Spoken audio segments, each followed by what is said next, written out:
Hello, welcome.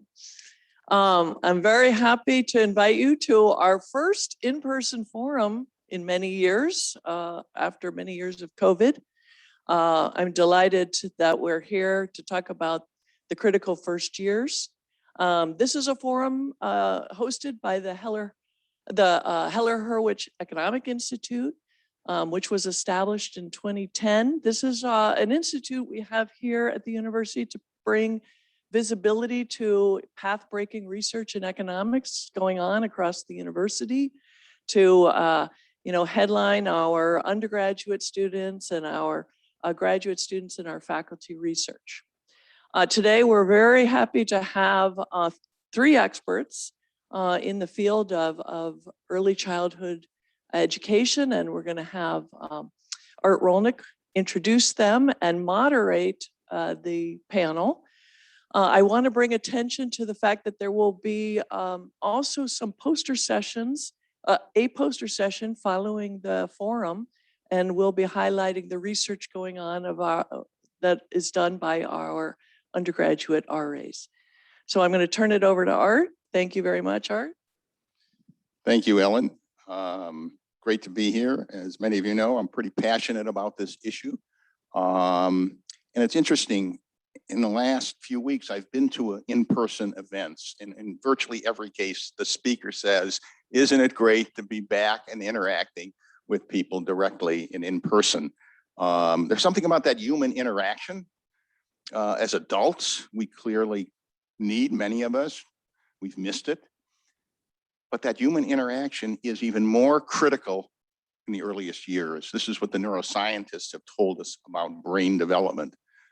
I keep reminding myself of the Romanian orphan study that was done. If you recall, the Romanian orphans had very little interaction with adults, only at feeding time. And when they studied these kids at age 3 and they did the brain imaging, at age 3, that brain was a third smaller than what a normal brain should be. As a man by the name of Jack Shunkoff at Harvard would say, who runs an institute on early childhood education, the debate between nature and nurture is over. Another way of saying it is nature needs nurturing.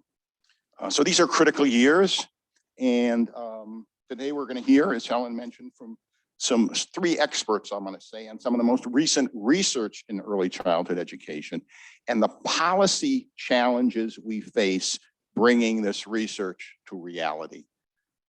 About 8 years ago, I spoke on a similar panel hosted by Heller-Hurwicz Institute, looking at the return on investment on early childhood programs. And well, I'd love to say now that we have solved the problems and we're where we are in the policy space. We've got plenty of work, plenty to learn, and plenty more to do in the policy space. We will hear from our three speakers first, and then we will reserve the last part of this meeting for questions and answers. Our first speaker will be Katherine Magnuson from the University of Wisconsin-Madison. At Wisconsin, Katherine is a professor of social work and serves as the director of the Institute for Research on Poverty. She is an expert on social and behavioral science. Her research focuses on the well-being and development of economically disadvantaged children and their families. Most recently, Katherine served as the PI of the Baby First Year Study, a path-breaking study she will tell us more about. Next will be Victor Ronda, who I'm thrilled to have also on this program because he works with one of my heroes who's done quite a bit of work in this area, James Heckman. Victor is a professor of economics at the University of Chicago. He serves as the associate director for research at the University of Chicago Center for the Economics of Human Development, working with Professor James Heckman. So Victor will share some of the newest research in this area. And our final presenter, and in a way, this is what Heller-Hurwicz is all about. Our final presenter will talk about how this research, how we've tried to take this research, some successes, some failures, if you will, bringing this research into the public policy arena. That's a whole different space than an academic space, but clearly we have research, especially in this area, where we think we can improve public policy considerably because, as you may know, most of us have thought about education as starting at kindergarten. And it's clear it starts at birth. In fact, some of us would argue it starts prenatal. And we as a society have way underfunded this issue. So our final presenter is Ericca Maas. She's the executive director of the Minnesota nonprofit Close Gaps by 5, a lobbying organization for quality early learning targeted to our most at-risk children. This organization traces its roots to 2006, what was then called the Minnesota Early Learning Foundation, that was funded by some of the major corporations to do actual pilots and see if we can take this research and bring it into a low-income community and have some success. So I would like now to invite, I guess Katherine's going to go first. Katherine.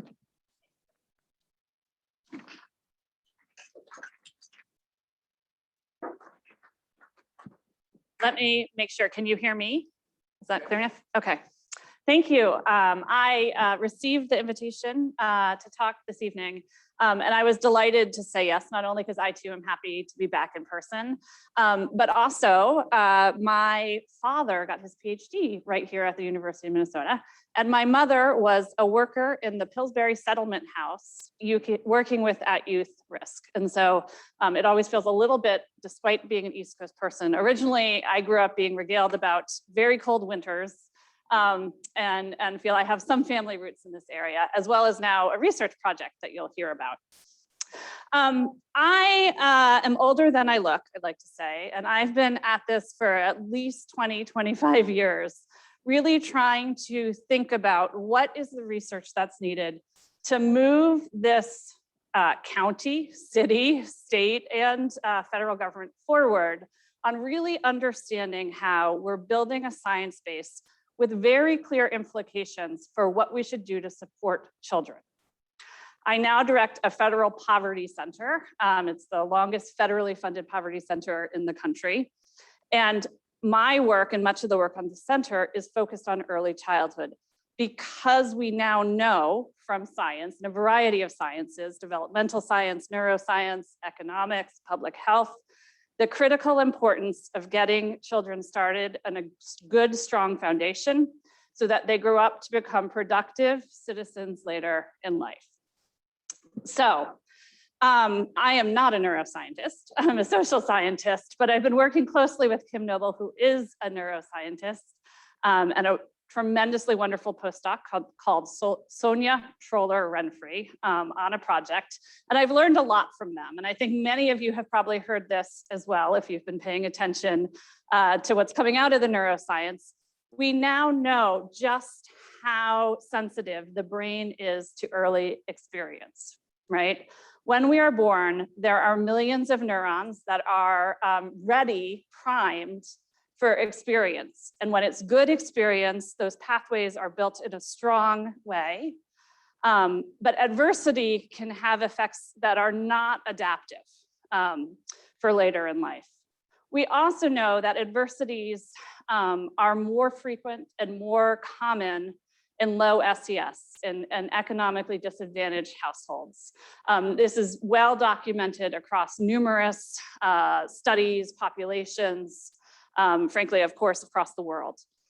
So what if you put this all together, what you come up with is a hypothesis that because our brains are born ready to be affected by our experiences, and because experiences can vary so much by parents' income and economic resources, that you might think that there is the chance that poverty and the related early adversities will affect brain development in ways that are not adaptive, in ways that are not going to set children up for success in school. And starting about 20 years ago, there started to be correlational studies that were showing exactly this, that there was less adaptive brain function and brain form. Art just talked about the Bucharest study by Chuck Nelson and Nathan Fox and others that were showing this. What my colleagues and I, including Kim, some neuroscientists, came together to try and do was to say, can we push this past correlation? Can we dig deep and actually find out if early poverty at this time when children are so sensitive to experience, if that's really going to matter for their developmental patterns and for their development of their brain. Now, before I go too far down this road, I want to pause and say something that's very important to understand about the brain. And that is that it remains plastic, right? So while the brain is particularly sensitive in early childhood, it does remain capable of change. So any idea of a picture that I'm painting of a brain being sort of immutably harmed or immutably changed is not accurate. These differences are neither innate nor immutable, right? So there is always the chance for brain regrowth. And anyone who has known a stroke victim, for example, as I myself has, knows that the brain really can be resilient. But also, it gets harder to change the brain the older you get. And it's in those first few months, in those first few years, when it is primed to develop the skills that it needs for the rest of life. So that was a little bit of a deep dive and some of the science, not that deep of a dive, a shallow dive in the science of early childhood. But I also want to take a step back and prime you to think about family as well, right? So it's not just that early childhood is a particularly important time of development for children, but it's also an incredibly important time of development for a family, right?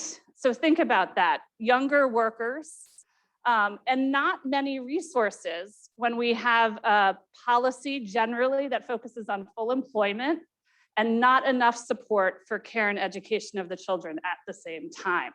So you don't want to just think about children being vulnerable in early childhood.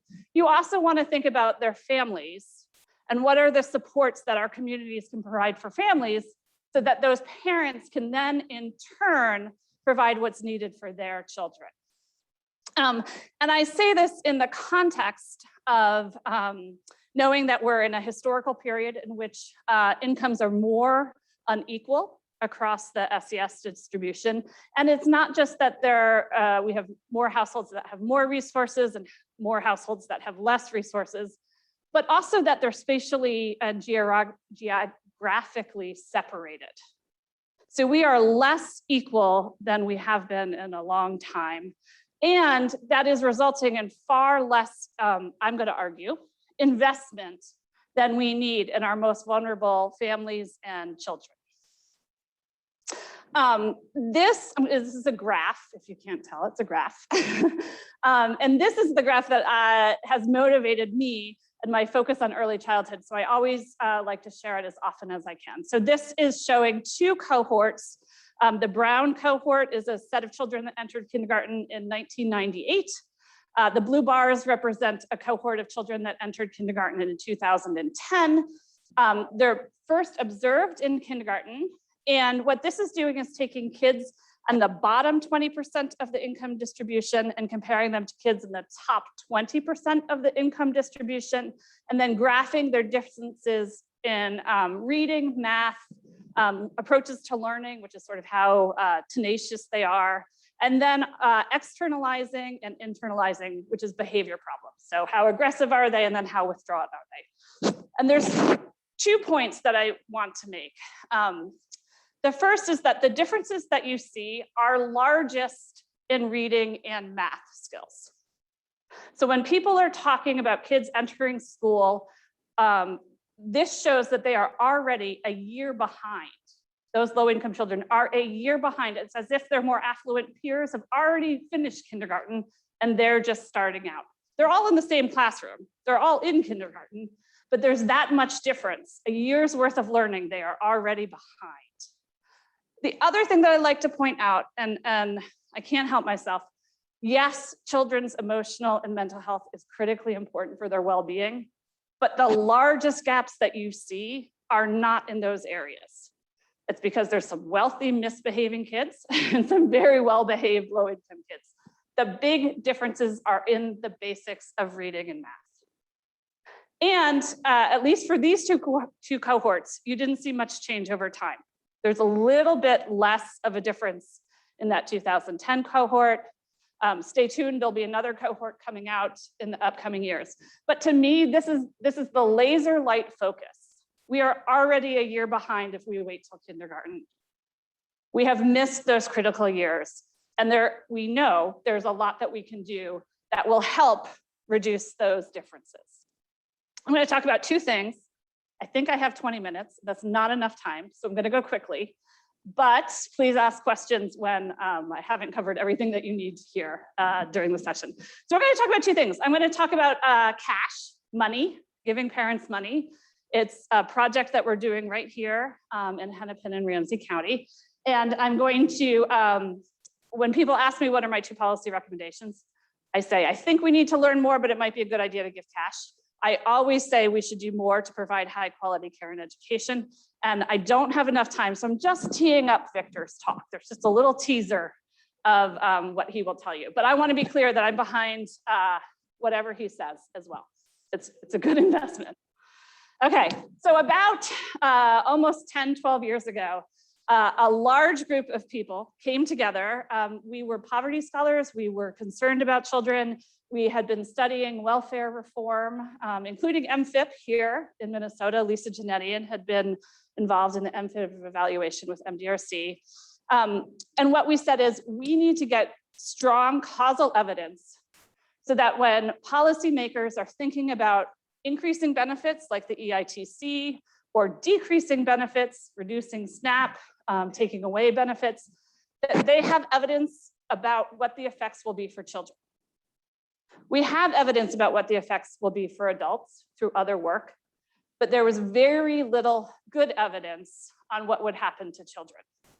And particularly with a focus on the income aspect of those changes, those policies. So we came up with this crazy idea that we would actually give parents money, observe their kids over time and see what happened, low-income families. And it is a tremendous labor of love and undertaking. We have great partners here in Minnesota. Michael Georgioff, who's in the medical school here, Wilder Research has been helping us with the qualitative study. And the state of Minnesota, bless you all, passed some legislation to make this possible. So we are incredibly grateful to those that have helped us out, even more so grateful to the mothers who are participating in our study and sharing their lives with us so that we can learn from them. We also recently had some findings that got some attention. Just in January, we released our first paper, our first finding related to the study. And it's interesting. And that's what I'm going to focus on for the rest of the talk. But please know that our study is, we're heading into our fourth year. We're collecting a tremendous amount of data, administrative data, survey data from the mother, covering many topics. And so this is like the tiniest little slice of what we'll be able to say from our study. So here's what we did. We went into, and by we, I mean our project staff, we went into hospitals at the time in maternity wards, at the times that mothers were giving birth. We first asked them if they would participate in a longitudinal study about their child. We screened them for income. And we came up with 1,000 low-income mothers across 4 sites, including here, who said that they would participate in our study. After they agreed to participate in our study, we put them in a lottery. We asked them if they wanted to be a part of the lottery. A few of them did say no, but we ended up with 1,000 that said yes to the lottery. And then we randomized them such that 60% of them are getting what we call a high cash gift, $333 a month. The other group, and a debit card, and you can see the debit card there for my baby, loaded every month on the day of the child's birth. So if you give birth on the 3rd of November, then the 3rd of December, the 3rd of January, a reliable, regular cash gift shows up on that card. We have a low cash gift. The people who didn't lose, they won too, getting $20 on a debit card. And to date, we've put more than $5 million into the hands of these mothers in our study. And again, our intent is to learn from this. How does this money affect the families, and how does it affect the children's outcomes? So we were in the first year of the study collecting data in families' homes. And one of the things that we struggle with as a study is that it's very hard to assess young children's and particularly 1-year-olds' intellectual development or their cognitive development.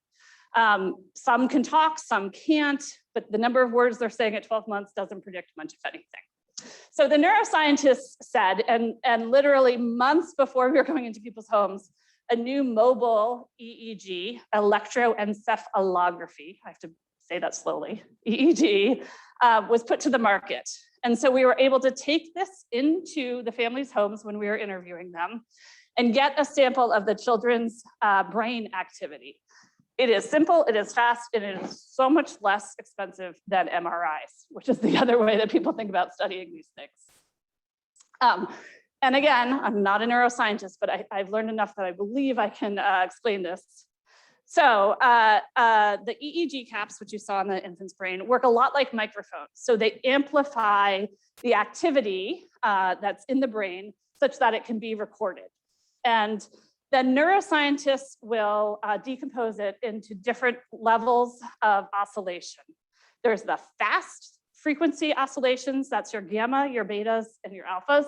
And then there's slow frequency, and that's a theta. Now, why do they do this? Because in other prior work, they have found that more power in that high frequency oscillation, the fast brain activity, is associated with higher language, cognitive, and socio-emotional outcomes. That's what they call the sort of more alert and focused. On the flip side, low frequency, which is our theta, that slower one, is associated with developmental problems with in relation to behavior and attention, or learning problems. I believe dyslexia specifically as well. So it's the idea that even before you can really reliably assess kids' cognitive development from figuring out how many numbers or words they know, what colors do they understand, you can look at their brain activity and potentially get a glimpse of what's to come.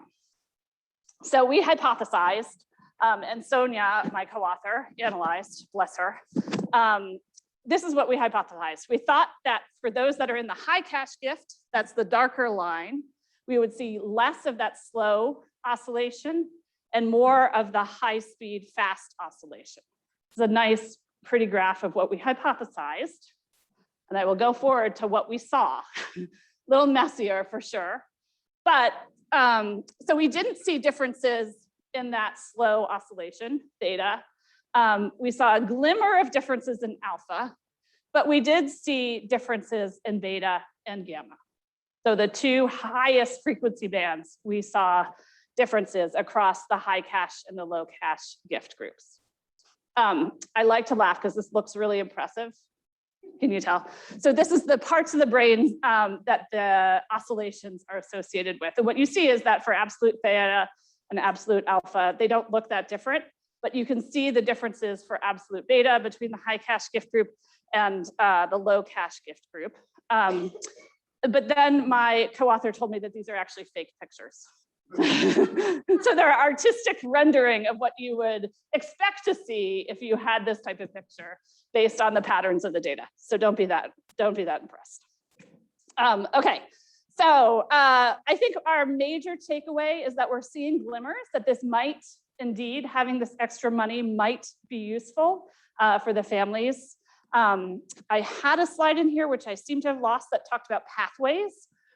Essentially, we're hypothesizing that the money can be used to purchase things that are good for kids, books, toys, educational experiences, maybe higher quality childcare if it wasn't COVID, right? So you could actually use money, better nutrition, better food, and it might reduce stress. And what I will say is with all of our measures, stay tuned. We're learning a lot and we might have something to say about how the money is operating. And we're not, I want to be really clear, we're not naive. I don't think that money is a silver bullet. There's a tremendous amount of structural inequality, racism, nativism. There's a lot that low-income families contend with. Nonetheless, we think providing cash allows parents to better meet some of their parenting goals and navigate the inequalities that they face. So stay tuned. And we're particularly interested in trying to understand both what we'll see with the kids at age 4 when we get data collected this coming year, and how it might be affecting those pathways of caregiving for children. So stay tuned is the big takeaway there. Okay, the other thing that I want, how much time do I have? Oh, geez. Okay, here we go. Victor is going to talk about the investment and the return on the investment from preschool, or from high quality early education programs. What I want to have the takeaway being is that we have many diverse preschool programs, early learning programs in our country. Of those that has been studied, this is a meta-analysis I did with colleagues some years ago, almost all of them have positive effects. Almost all of them. It is hard to go wrong with early childhood education. Certainly, we want to aim for the high quality and get the best bang for our buck, but even mediocre average quality programs are beneficial for children's learning, okay?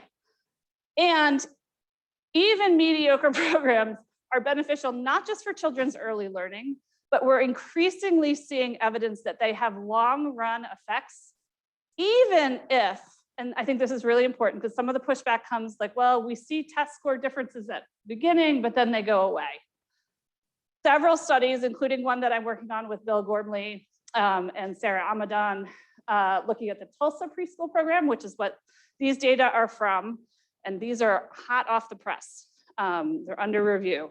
So this is a cohort of children who entered a universal preschool program in the Tulsa, Oklahoma public schools in about 2007. We've been following them ever since. They are now at the age where they should be or could be entering higher education. We see some persistent differences for them in terms of things like attendance and whether they're taking higher credits in terms of IB or AP classes. We see no differences in standardized test scores. And yet, 2 years after high school graduation, we're seeing rather substantial differences in college attendance. So we see about 44% of those preschool kids are attending higher education, and you can see it's both 2-year and 4-year, compared to about 33%. That's a 10 percentage point difference. Interventions that are really focusing on higher education, think FAFSA reforms, think Promise scholarships, they do not see effect sizes that are this large. They don't see impacts that are this large. And I think, again, it says to us, if we really want to think about changing children's developmental trajectories, if we want to think about the points of intervention that are likely to have a payoff, we want to make sure that early childhood is on that list and that the investments that we make for higher education are also made for early education. It's not an either or, right? So I'm not saying we shouldn't pay for community college, it all has to go early, but we need to think about all the points in the life cycle in which those investments have high payoffs. I'm gonna very quickly make the point, these are your own, Erin Sojourner and Elizabeth Davis, fantastic people right here in your university, will map childcare access for you. And I just want you to know, no one really, but you also have not solved the access problem.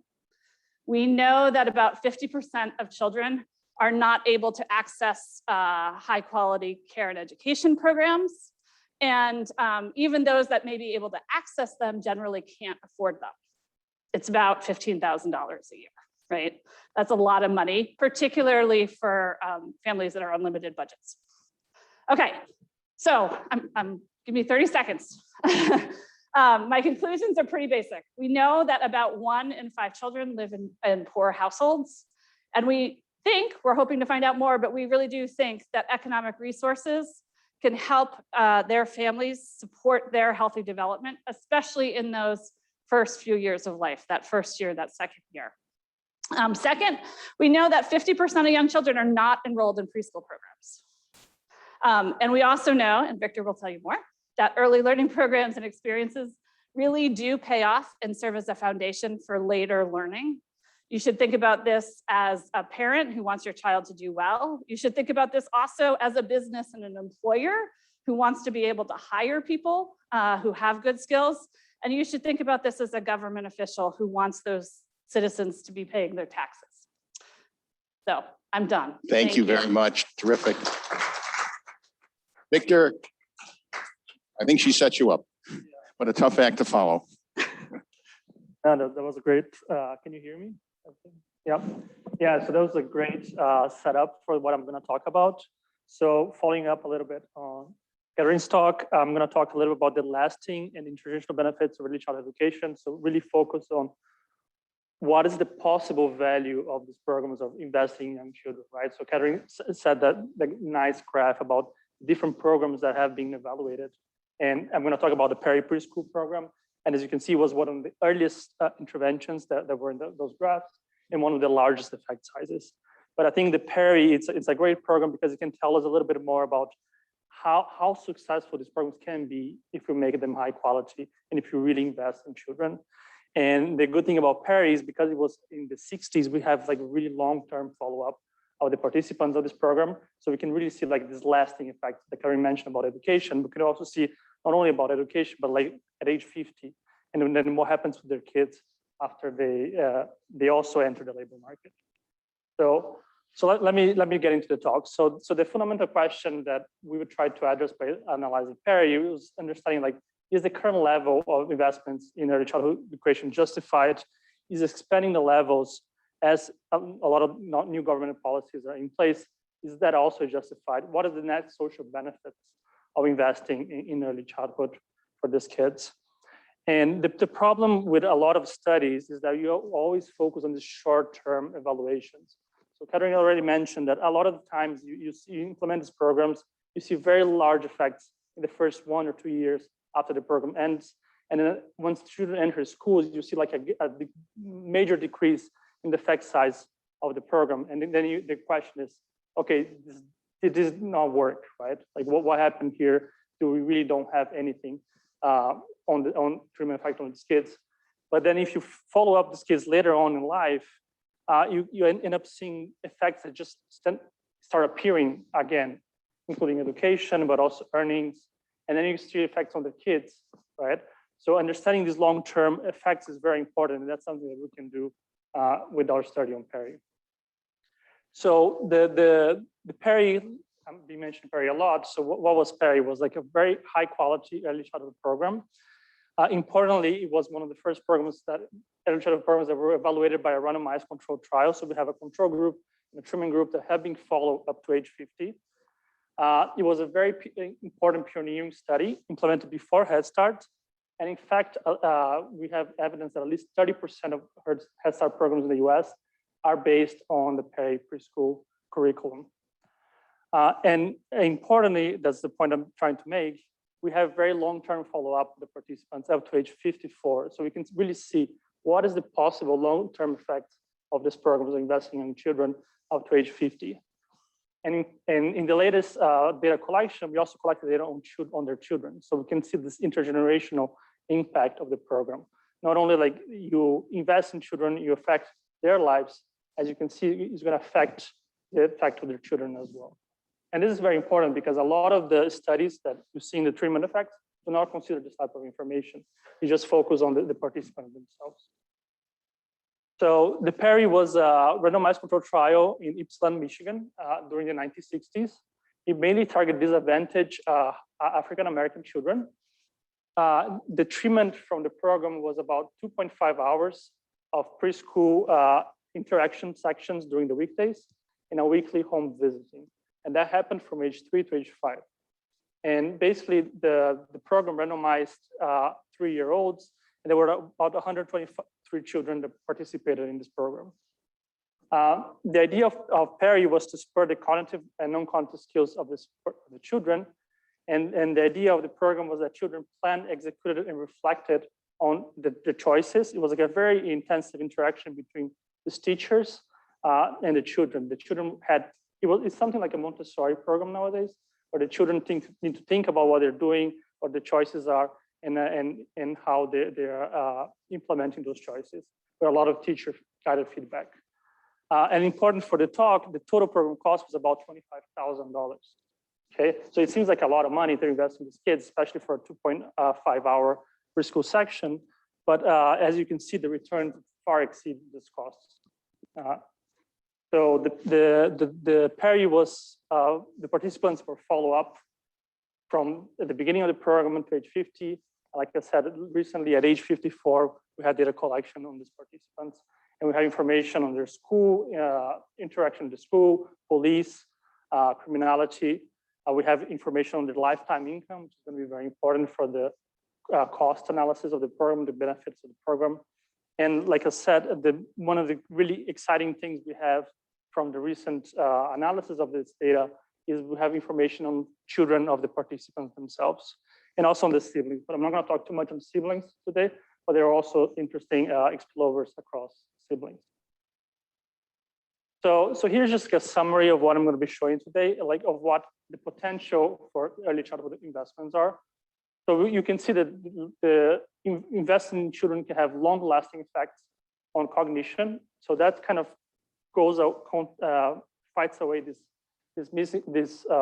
idea that early childhood programs have fade out on cognition. That's not really true. I think the measures we have at the school don't really capture what's actually going on.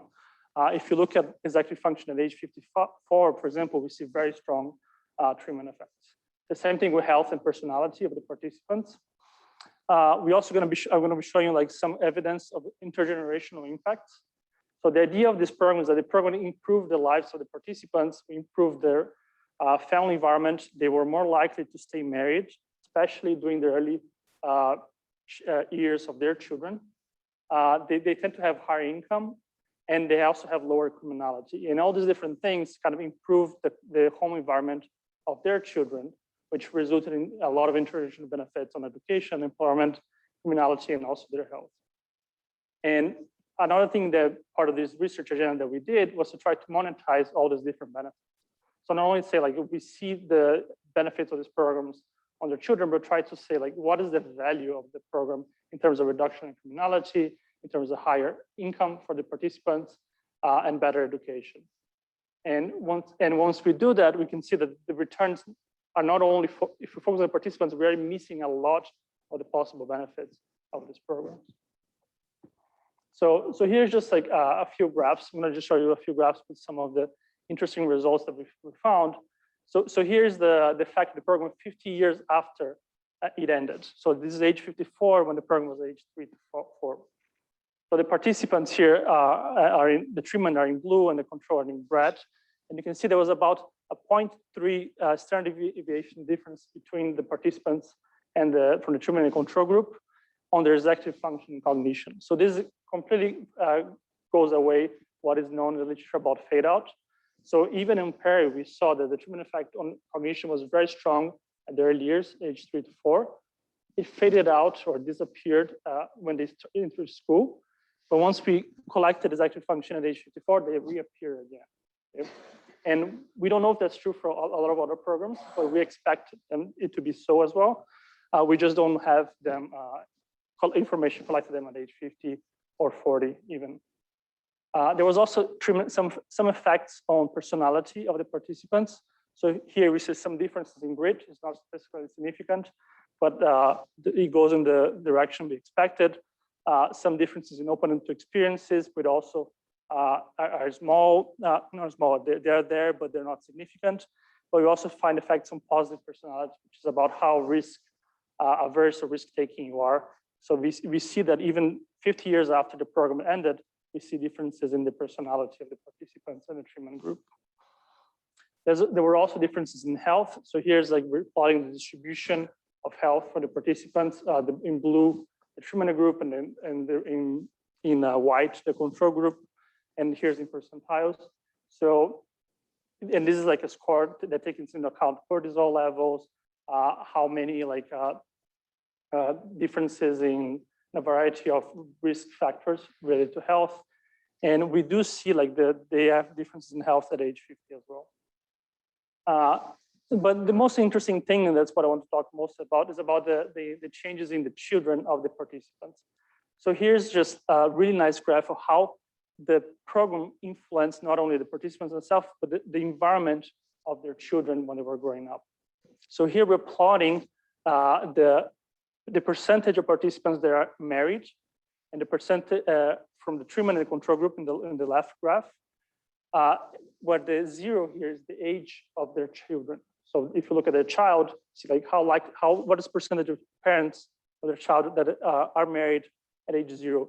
And you can see there's a huge increase for the treatment group on the rate of marriage right around when they have children, right? So the children of the participants are much more likely to live in a stable two-parent household. And that's something that is very new about this program. We didn't know that was going to be true when they implemented the program 50 years ago. The same thing we see on income. Income starts being higher for the treatment group compared to the control group right when they have children again. So the children of the participants really face like a much better environment than the control group. And that translated in like a lot of positive outcomes for the second generation. So here, for example, we look at school suspensions. There's about a half point reduction in school suspensions from the treatment and for the children of the participants in the treatment and control group. There was also differences in the years of total education they had. They tend to have more education. And when we look at other dimensions such as employment, arrest, and health, we see the same thing. So in a variety of dimensions with the participants, children tend to have better outcomes than the children, the participants themselves, than the children in the control group.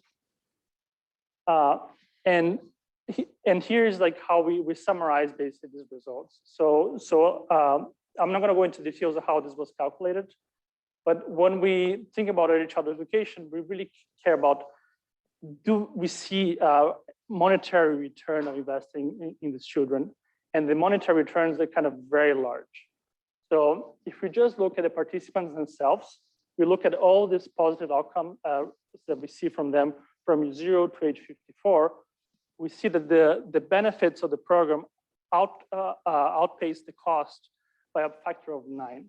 So the program cost $20,000 in 2017 value to invest in these children.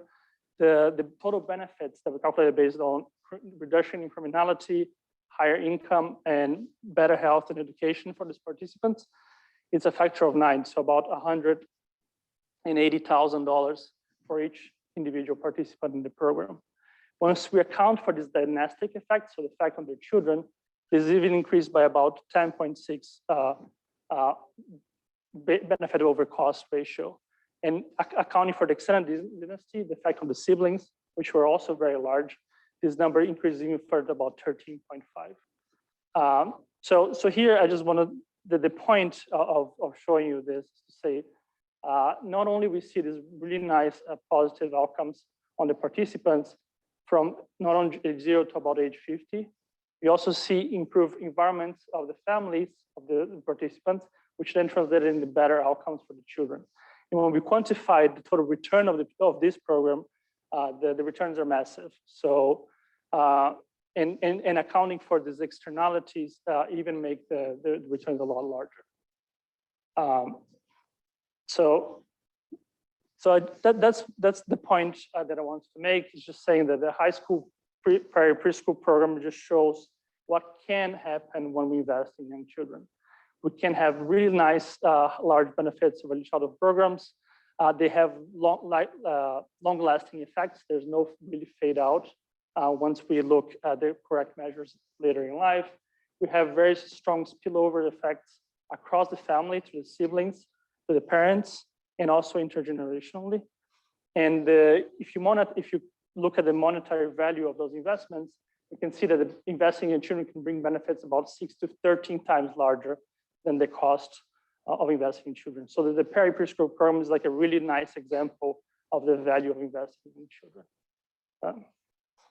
And that's it.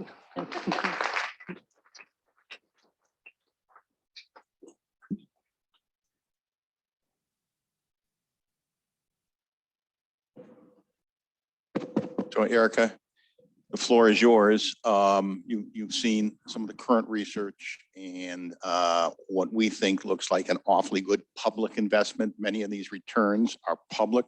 They don't just benefit the child, they benefit society. But there is a question, how do you align this kind of research with public policy? I got into this space for a number of reasons, but before I got into the earlier, I was railing against public dollars that went to private corporations to build stadiums and headquarters, and I would argue, and easy to make an argument, what we call the war among the states, that you weren't creating jobs, you were moving them around, and it was a zero public return. I thought we could beat that with early childhood education. So I was naive enough to think if you just simply show the research, get it to go to St. Paul and show the legislators, here's the results, that's it.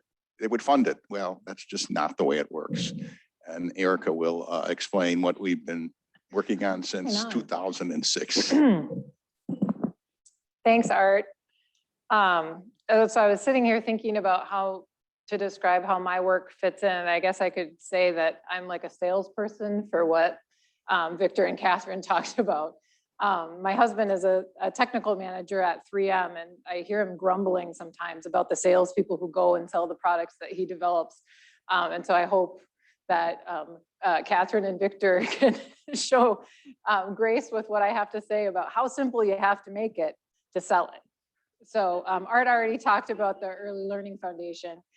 So I'll skip over that. Our work is tied to that. But I'll start here. So really, what we talk about, what our mission is at Close Gaps by 5, and all the way back to the Early Learning Foundation, is addressing Minnesota's nation-leading achievement gaps. And we talk about how we incorporated research into the work, the pilot projects that the Early Learning Foundation did by talking about research-based principles. This is how we boil it down into bite-sized pieces that we can say a million times, so that hopefully people automatically think this when they're developing public policy. And so the research-based principles that we focus on are starting early. You've heard a lot today about starting prenatal, or focusing on infants and toddlers, targeting limited resources. This is a value that we have. You can definitely boil the ocean if you have the resources to do that. Unfortunately, in this space, it's incredibly under-resourced. And so until we serve the most vulnerable kids first, that's where we're going to keep our focus. Demanding quality. Quality is very important for getting the kinds of returns that Victor was talking about, and keep it flexible. And this isn't so much from the academic literature as it is from focus groups that we did with parents early on when we were designing these pilot programs.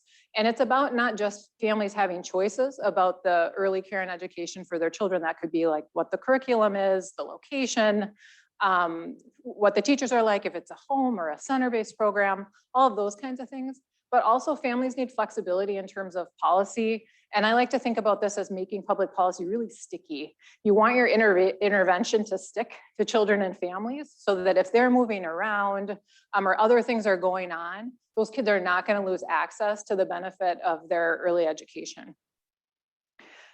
So again, we boil this, we did this kind of boiled down thing. We talk about the principles in a bite-sized way that guides our communications work. We repeat them ad nauseum, and really, truly, marketing people will tell you that you have to repeat things, I don't even know, 7 or 8 times before it sticks.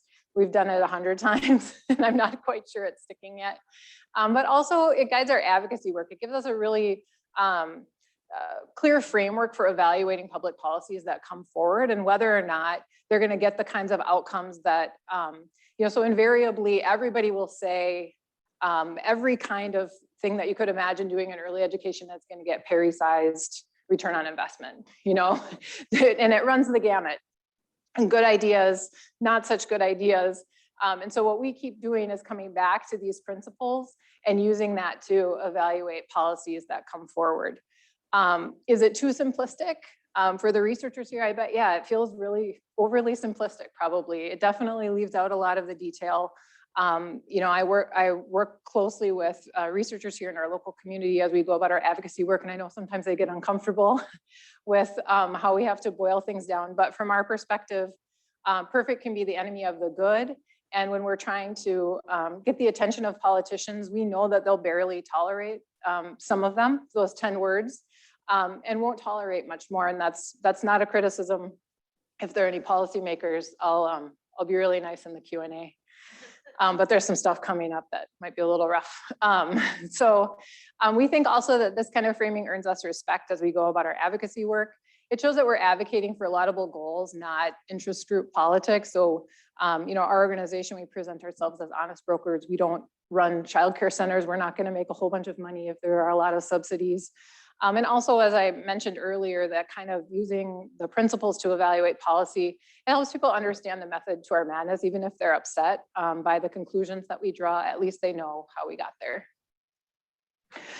So what are we selling? At the Minnesota legislature, I spend most of my time selling these two programs, which are the two kind of cornerstone programs that were piloted with that $20 million in private investment by the Minnesota Early Learning Foundation.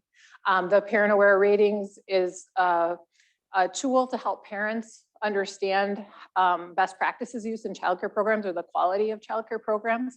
It also helps providers implement best practices to provide higher quality experiences for children. And then early learning scholarships are a really simple tool for paying the bills. So for families that can't afford themselves to access high quality early learning programs, scholarships function for little kids just like they do in higher education, and give families resources to access the programs that families with means can buy for their own children. We've made some progress since the pilots in 2006. And as I was watching the presentations earlier, I was thinking about this is how you can tell that I'm a salesperson. We have like gingerbread kids in our graphics. So there are more kids benefiting from quality since we started this work. The Parent Aware program has scaled statewide. They're serving about 100,000 children a year. But 200,000 children in Minnesota, young children aren't in Parent Aware rated programs benefiting from those best practices. And I will say this is a tip of an iceberg to a really huge topic in the field, but there are significant challenges to scaling quality that persist, and COVID has made things a lot harder. In terms of access to quality, we talk about quality and access to quality, meaning connecting children from low-income families with high-quality programs. Scholarships are scaled statewide, so that's a pretty big deal. You can see in the pilot there, we provided about 1,200 scholarships, and there have been about 70,000 state-funded scholarships since 2011, which is nothing to sneeze at. It's a lot of experiences and hours and programs that kids wouldn't have had otherwise. But, and this is the number, as often as we repeat the principles, we probably repeat this 31,000 number twice as many times. 31,000 low-income children in Minnesota each year, babies, toddlers, and preschoolers, are left behind, unable to access the high-quality early education that we know that they need to get the kinds of outcomes that my colleagues earlier talked about. And individual scholarship amounts are too low, and that impacts the experiences that children have. We do have bipartisan, bicameral support. This is something that we've worked really, really hard on, and it's difficult for social programs to achieve. Right now, I can say that at the Minnesota legislature, the majority leader and speaker and minority leader in the House support scholarships, and the minority leader and majority leader in the Senate both support scholarships. So bipartisan, bicameral support. And they're enthusiastic supporters. They would, if you saw them on the street and talked about it, they would know what you're talking about. But the hang up is we haven't made any progress since 2018 on this. So we've had a base level of funding of $70 million since 2018. And that's really frustrating when it's so clear that we need to do more of this and becoming more clear every day, I think. So it's been 16 years, what gives? The Prairie presentation's been 60 years. I don't think we were just waiting for the 54-year follow-up. There's some other kind of problem at play here, right? Why can't we figure this out? Why can't we get this done? So I'm going to talk about both kind of at a high level and then at an implementation level, what happens in terms of translating research into policy that can impact outcomes. So the first thing, right, is how much scale can you get, right? How many kids can you actually help? How many programs can you support in implementing quality practices? And that all depends on policymakers and politicians. And in policymaking, research isn't the kind of primary driver. Politicians actually shape policy more than researchers do. It's a sad truth, but that's the way it goes. Politicians are interest brokers. They're not research brokers. They're busy generalists who don't have the time or inclination in many cases to consume complicated research, which is why we use those 4 principles. And some disagree with the research that doesn't fit their personal biases or their political needs. And I'll just say here also, there's conflicting research, and there's research that supports doing nothing. You know, it's not overwhelming, but you can always find, you know, one study or something to uphold your point of view. That said, I would say that more often than not, people tend to kind of go back to their own experiences. And so I was thinking, as Katherine was talking about, you know, giving cash to low-income families with infants. And I can imagine a lot of the people that I interact with at the state legislature saying, well, I grew up in a low-income family and I'm fine. Nobody, you know, we didn't need any cash handouts. So there's always those kinds of things at play.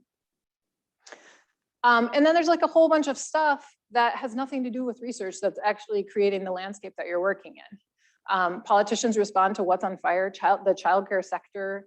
For those of you who've seen any of the news reporting on it, is as close to on fire as it's ever been. And still, it's not really rising to the level of a problem that's being solved. And we'll see what the outcome of this session is in Minnesota, but certainly it's not going to be whatever we get. If we get something, is not going to be anywhere close to what's needed for children. Politicians prefer to help people who vote in large numbers, regardless of what the research says.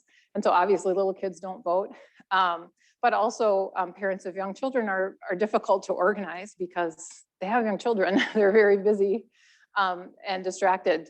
So that's, you know, it's not a group that you can get to storm the Capitol. That's not going to happen. And politicians follow powerful, established, and popular interest groups, which makes it difficult to break in. And I'll just say, Victor didn't show the so-called Heckman curve, but you know, essentially it shows that we're really underinvesting in infants and toddlers. We invest money in kids, a substantial amount, but that money starts in kindergarten and goes to older age groups, not younger age groups. And that for us is an extraordinary challenge, because when you have large systems already in place, you know, an annual increase of a couple % is hundreds of millions of dollars when there's not that much resource. And so getting, you know, diverting resources to an area that's relatively new and underestablished can be really, really difficult. And so implementation, I'm going to go through this a little bit quickly because I'm going to stop when the big hand gets to the 8, I told myself. So the process is long. So this is about research to policy, right? So you can develop an idea, you can take it to the legislature. It's a little how a bill becomes a law. But really what I want this section, my intent is for this section to be about, to help to communicate to you all what happens between a pilot project or a research project, maybe like the one that Katherine described, and implementing that at scale, which is what we're trying to do with the scholarships and parent aware approach. And so, you know, the first thing, you have to somehow translate that program into legislative language. And invariably, some really talented, wonderful staffer will say, you can't micromanage in statute. It has to be broad. You have to leave out a lot of the detail that you would like, because you can't be so directive. And then of course that language moves through a process where it interacts with a lot of different lawmakers and other people with interests. And then more changes, you know, more changes happen. And then at the end, you probably have to make some, you know, compromises that you really wouldn't like to make to get it passed at all, because some progress is better than none. It's really, you could have a perfect thing that you've studied. That's a perfect thing that you've studied, that there are a lot of papers about, you know, journal articles.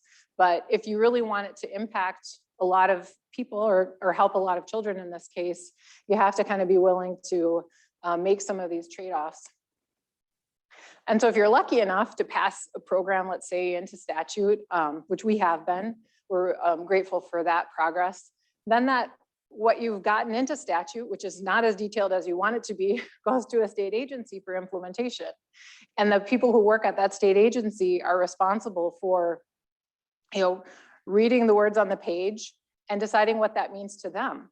And they make another set of decisions. And based on the resources that are available, or their interpretation, or their prerogative in some cases, they, you sometimes that leads to more compromises. And I don't want to say that you're always losing something, but I think if you're starting from a pure point of what was a pilot, I think, again, Catherine's example is a good one. And you're wondering, like, how do you get from there, to what we actually have, to some different version? This is kind of how that happens.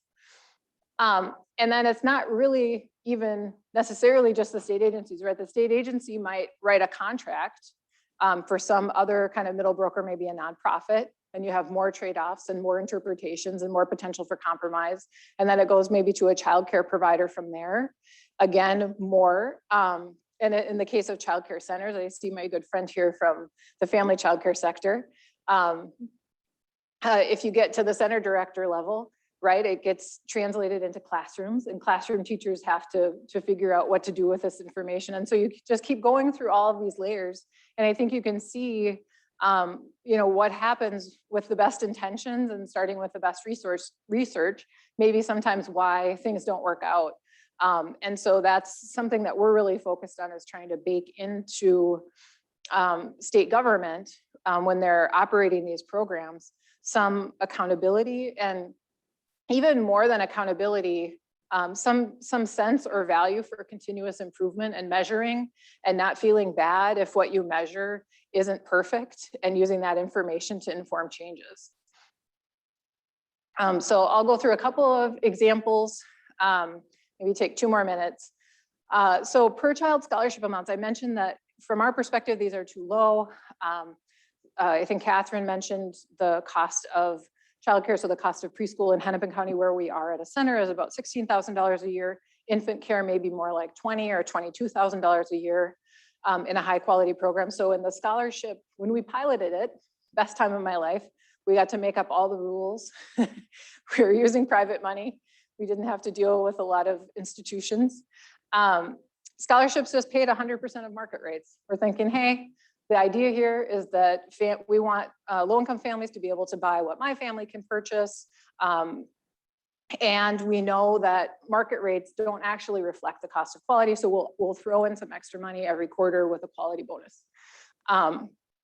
When we went to introduce a bill to scale up scholarships to make it a statewide program, the bill author wasn't too keen on the idea of quality bonuses, thought that would be too difficult to sell. So we lost the quality bonus part. And we started with language that said scholarship amounts would be set based on market rates. Adjusted for inflation, that was not bad. However, to get the bill passed, it was literally like, have this and have a $5,000 scholarship amount, or don't have it at all. And so we started off with $5,000, which is substantially less than what we felt was needed for kids and families. But again, perfect can't be the enemy of the good. Fast forward to this year, kids, so we are now at amounts of $8,500 to $12,000, but we still do know that there are children in the system that are getting cut off from programming mid-year due to their scholarships running out, and that quality isn't being rewarded. And that obviously has huge impacts on the outcomes of the program and the experiences of children. And this is a happy example. So research says, some groups of children are at even greater risk. Just low income is a good proxy. Catherine talked about that earlier. But within that category, we know that there are kids that are at substantially higher risk. And I'll talk about those groups of kids when I get to the bullet. So in the pilot, we had scholarships for 3 and 4-year-olds below 185% of federal poverty guidelines. So in Minnesota, that's like about $40,000 a year. We were working on home visiting for infants and toddlers at that point. The first iteration of the scholarship bill served eligibility for those 3 and 4-year-olds and their siblings ages 0 to 3. So opening the window a little bit for the babies and toddlers. A next iteration of the bill, we were able to, a couple of years later, come back and add 0 to 3-year-olds with adolescent parents. So babies of teen moms. And then a year after that, we were able to add priority and eligibility for babies and toddlers experiencing homelessness, foster care, the child protection system, and to prioritize them to rise to the top of the pile of applications for scholarships, because obviously there's always a waiting list. So fast forward to 2022, those policy changes, even though they were really small and we didn't even really understand how much impact it was going to have at the time, means that right now the scholarship pool is serving 40% babies and toddlers and 60% in those priority groups. So we feel really, really good about targeting, and I think that that's a happy public policy story. And I will close now. I said already, we have a lot of support.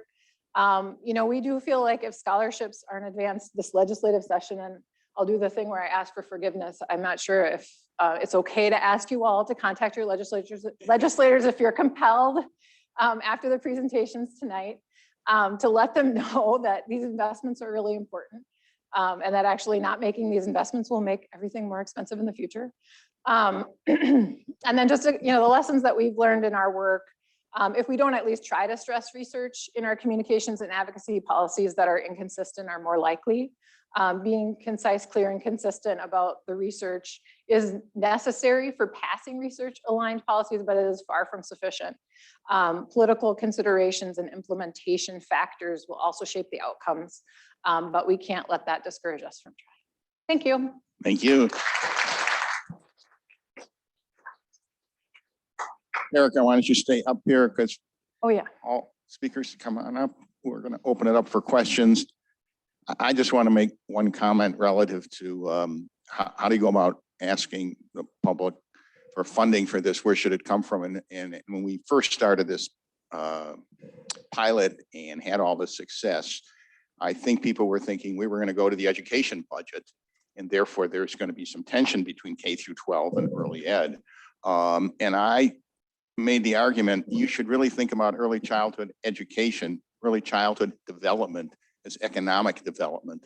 This is our future workforce, and we're now finding out it's our current workforce, because what we're, and this is anecdotal, but we're finding out with our scholarship parents, many of them are now able to go back to school and back to work. So I can make a strong argument that human capital is critical for economic development, and we should look at the economic development budget. And if you look at that budget, and you were, there's some, New York State, they did a study of their $7 billion fund that they have for giving out corporate handouts. And they've gone and looked at the economic impact of those. And I can tell you, they were pretty bad. Generally speaking, around the country, when you give money to corporations or businesses, most of them would have done what they would have done anyway. And in some cases, they probably shouldn't have gotten the money because they were high risk. So the point is, when you get in the political space, you've got to think about where that funding is coming from. And in this case, I think we have a good argument. This is economic development, and we have a much better return than virtually any project that I've ever seen around the country that subsidizes a particular private business. Okay, with that, we'll open it up for questions. I just want to start with one for Victor. There's international evidence as well. Could you just comment a bit on the international evidence that supports what we're finding here in the US? Yeah, of course. So there's a lot of international evidence on a variety of programs, early childhood education, also home visiting. It's another big thing that I want to talk about if we have a chance. Home visiting is another way of like improving children's outcomes, and especially home visiting internationally, there's a lot of evidence that they can improve children's outcomes from Jamaica, Colombia, India, Ireland, so all across the world, including a little bit in the US, that these programs can really have an impact on children. Replication is critical for science, and we're seeing quite a bit of replication. Yeah, not just in the US, but around the world. It's around the world, and the benefits are very large too. So we have, like, just as an example, we're doing the cost benefit analysis of the Jamaica Reach Out program, which was an influential home visiting programs in Jamaica. There was about participants around like 30 something years old now. And the benefits are similar to the ones we find in Perry, the cost benefits. So these are very large numbers too. We got a question back there. Thank you, Art, for putting together this wonderful panel and great research. It's wonderful. After having worked as an economist, I have been in the practical world for a while, and I can see how the politicians may not care a lot about sort of what it's a very compelling business case, but they are concerned about the hot things. So if I could say something, what's important to people today, there are things like safety. There's a lot of things about carjacking. There are things like people in the middle classes to pick a neighborhood, fancy White Side or Edina, is, well, whatever happens in North Minneapolis, that doesn't affect us. So in terms of getting there, the politicians and the people, can you leverage that work that you're doing in terms of these poor people are less likely to do crimes, they're less in the jail time? Because it seems to me that you gotta leverage, for the example that you talked about the stadiums. I think that's a question for Ericca, and you might want to mention the article that was. What good timing. So yeah, absolutely.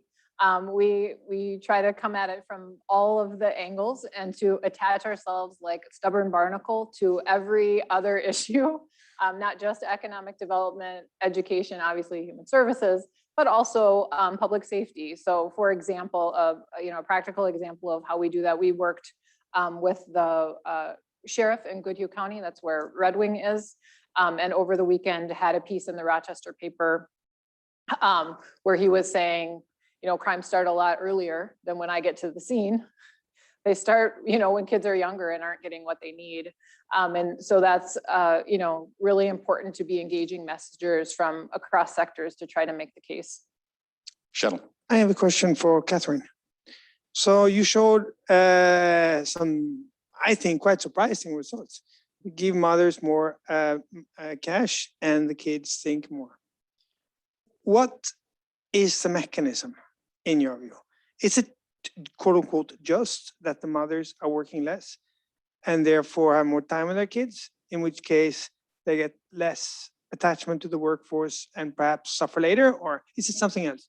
So what's the mechanism? The short answer is we don't know yet. And we're working on it, right? But I think one of the things to realize is that I've heard cash referred to as glue, right? And when you think of the package of resources that low-income families have, some state benefits, some employment, some help from relatives, every family needs a different piece of glue potentially needs different pieces of glue to make their circumstances work. And so, it might be we're collecting a lot of survey data, we're asking a lot of questions.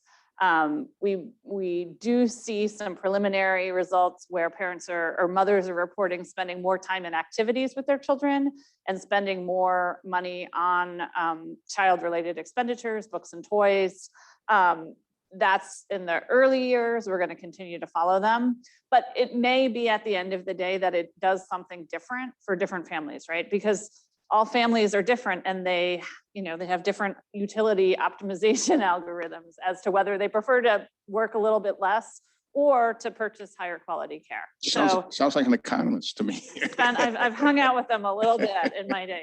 But we're trying to figure it out. I just caution that there may not be one pathway by which it's affecting families and children.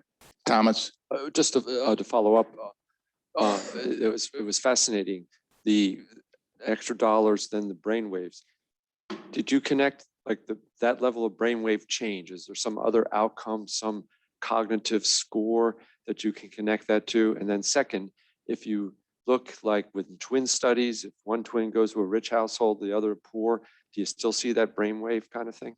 Yeah, I'm looking at someone who does more of the genetic stuff, so I don't know about the twin studies. We're very much hoping. So what happened is we had been planning on seeing these kids at age 3 and doing a full set of standardized assessments to understand exactly what you're saying. Like, do you see better language? Are they better able to communicate? Do they perform, early math tests better? But there was a pandemic and in-person research was not allowed, and you really can't get a kid on Zoom and ask them these types of questions. So we're heading into the field in July, and we'll be doing both additional data collection related to EEG, so more brainwave data collection, but also school readiness type questions that will help us know, does it translate into seeable things? So the little that I know about this from the neuroscientists, they talk about toxic stress. And if you reduce the stress in the family, that somehow the child picks that up. So that's a mechanism, but that's still kind of vague. I don't think it really gets to your specifically, but something like that. Yes, but it's not, so I like the toxic stress story, but it's also the enrichment story, right? So the toxic stress story says that when kids are physiologically aroused and experiencing the stress hormones, that can disrupt the pathways in the brain. But there's also the regular thing, which is if you have more time and elicit those questions and talk to kids and sit on the ground and play with them more, that's not a stress story only, right? Like that's also language is built by hearing words and being asked to elicit language and speak. So I just want to caution folks, there's more than one story that we might be telling in a few years. Let me add about the tweens. So the cool thing about the RCT is that you're just changing the income of the families, right? In the tweens, you're changing the whole environment. You're changing parental education, the income, the environment, the neighborhood, everything is bundled together. Here is just the money, which is great. Okay. Yes, my question was also for Katherine. Thanks for sharing this really interesting research. You mentioned at the outset when you were designing the study the desire for evidence on the effect of income. Of course, we did have prior to this study evidence, just non-experimental evidence, but that's stuff that, you know, in your research and my research, we certainly put a lot of weight on. So I'm curious to hear your thoughts as to of course, there's an intellectual contribution here that we're now achieving evidence at a potentially higher standard, weaker assumptions on the data and so forth. But do you also see this as being more persuasive in the policy arena? And at that point, it'd be nice to hear everybody, all the panelists' thoughts on whether experimental evidence really receives that extra weight compared to quote unquote non-experimental, but still very convincing empirical research. That's a great question. So what I would say is, while there is some very persuasive evidence, it's not specifically tied to young children, right? So some of the stuff that I found most persuasive dealt with older kids. And so the question for us was, and I do think that infants is a particularly policy relevant. So you can think about it in terms of parental leave, you can think about it across a range of programs. We thought if we're going to generate the new evidence, which is going to require data collection because you can't, the administrative data on 1-year-olds is like useless basically, right? So if you're going to have to do the data collection, do the RCT because that's going to give us the most rigorous. So I think it was the focus on early childhood that really persuaded us we needed the RCT. There is a great paper by another economist, Andrew Barr, who's looking at differences in the child tax credit for kids who are born just in time to get the credit versus kids that are not. I'm sure you know it yourself. So taking Ericca's perspective, I spend enough time around policymakers to know that one RCT is not going to persuade anyone, right? But the accumulation and the weight of evidence such that it becomes consensus that resources matter in early childhood might move the needle. I'm going to say one more quick thing. Go for it. Yeah, we started this study and we had to raise, the study's like $18 million. We had to raise the cash payments first because, right, like you actually have to have the money to give away before you start. And the number of conversations we had with important foundations that looked at us and said, this is really interesting, but no one will ever talk about giving cash to families. Like it was like, they were like, you're dead in the water. This will never happen in the US. Fast forward to 2021, where there was a child, an extended child tax credit and the over 33 state and local universal basic income pilots going on. And so it's also to say, you can never forecast where the wind will take you. Yeah. I thought I would be toiling in obscurity in my little ivory tower, and that the chances of policymakers actually being interested would be pretty low, but they have been because things and times have changed. I have a question on Zoom that I want to make sure we get to, submitted by Rob Grunwald, someone many of you will recognize, a name many of you will recognize. Rob asks a question for Victor. Are there plans to conduct additional follow-up surveys and studies of the preschool participants, control group, siblings, children, blah, blah, blah? Not at the moment. The age 54 was a big one, but who knows? Maybe we follow them at age 70 again and the children. That would be amazing. Can I ask a question? Sure. How geographically dispersed are they now? That's a good question. I don't know. I imagine they're not very dispersed, but I don't know. You could follow, I mean, just thinking about health mortality Yeah. records would be, Yeah, we have the data, I just don't know. okay. That'd be Okay. great. Mr. Rollwagon. Yes, sir. I'm not a researcher, so I can't comment on that, although I found all three of the presentations fascinating. I learned from all three, and I have questions for each of you, as a matter of fact, and a couple comments. Starting with Katherine, in terms of, but reflecting on what you were talking about with gaps for 5 and impressing politicians, yours is dynamite. It's very straightforward.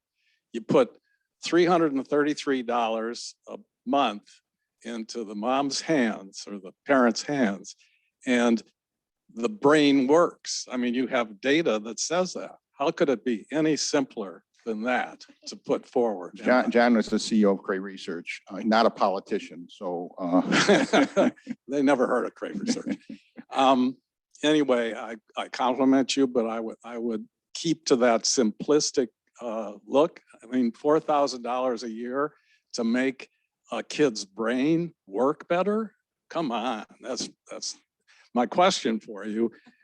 It's simple answer though. You said that the big benefit is in the first year, but does it continue? You've been doing this for 4 years, so I assume you have data like this. Does it continue after the first year as well? We don't, so the data that I showed is from the first year, which is why I said that clearly the first year matters. Through those were infants at 12 months. There was this thing called the pandemic, which meant we haven't been able to go back and collect additional brainwaves. Okay. We're starting that in June or July, end of June. So we'll know a lot more a year from now. Okay, terrific. But we that's our intent, is to find out. Okay, so now the next is the closing the gap to 5, right? It's interesting to me that when you made the presentation about influencing legislatures again, you said a couple things that are very real. It's on fire. They want to do something that's on fire. If this age gap or quality gap isn't a fire, I don't know what is. I mean, honest to Pete. However, your program is, I would say, maybe too broad, because you're measuring, you're frustrated because it's been what, 18 years and we still have the gap. So you're measuring the gap, but that's a huge thing, and you don't have the resources to affect the gap. So stop measuring. Don't use that. What you have to use are the people that you're helping specifically, and point out that if we could scale that and move it to the total population, then that's proof that we could close the gap. But measuring the gap and being frustrated by that doesn't work, I don't think. Can you agree with that? Sure, point well taken. I think we do talk a lot about 31,000 kids who are still left behind. Right. And we try to stress that, but yeah, I appreciate your feedback, yeah. We're working on that, John. All right. We're working on that. So my last is that Perry study. That's incredible. It's amazing. And I'm delighted to see it, and it's got to continue. But the thing that I was left at the end is the excuse me. Oh, you measured the value, but you only measured it for the families, if I understood the presentation. Yeah. The value is much, much larger for the population as a whole in terms of social services, incarceration, et cetera, et cetera. And Art has shown that in his research. So I would hope that you could add that to what you're So talking incarceration is part of that. So that a big part of the number is incarceration, that the costs are reduced by the society. about. So that's a big one. But Okay, point great. taken, there's a lot of things beyond the family that matters. In any case, thank you. Eva, are we? Time for last thoughts. Wrap it up. Okay. Yes. Oh, the poster. We have a poster our undergraduates. 12 posters out there, and they're right out there, and we have a reception right out there. So we invite everybody to join us. And again, thank our panelists for an incredible job. Really appreciate you being here.